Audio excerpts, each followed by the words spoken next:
అమ్మా, ఈ రాష్ట్రం నుంచి పరిశ్రమలన్నీ పోయినాయి, నా ఉద్యోగం కూడా పోయింది. వచ్చే నెల నుంచి నిన్ను హాస్పిటల్కి తీసుకెళ్ళలేనమ్మా, నన్ను క్షమించు.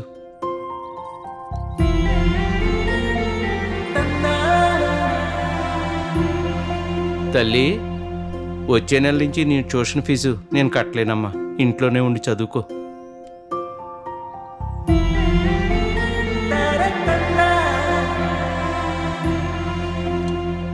కుమారి, ఏంటండి? అది ఈ నెల నుంచి ఇంటి ఖర్చులకి ఎప్పుడు ఇస్తున్నంత ఇవ్వలేను కుమారి. నువ్వే కొంచెం సర్దుబాటు చేసుకొని ఇంటిని నడిపించాలి. మరేం పర్లేదండి, నేను చూసుకుంటాగా.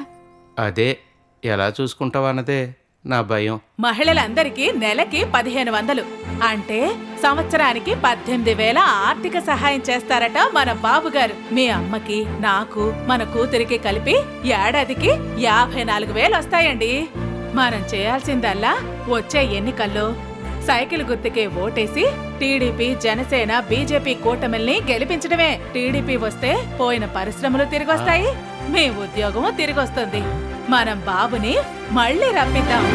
స్వర్ణాంధ్ర సాకారం కోసం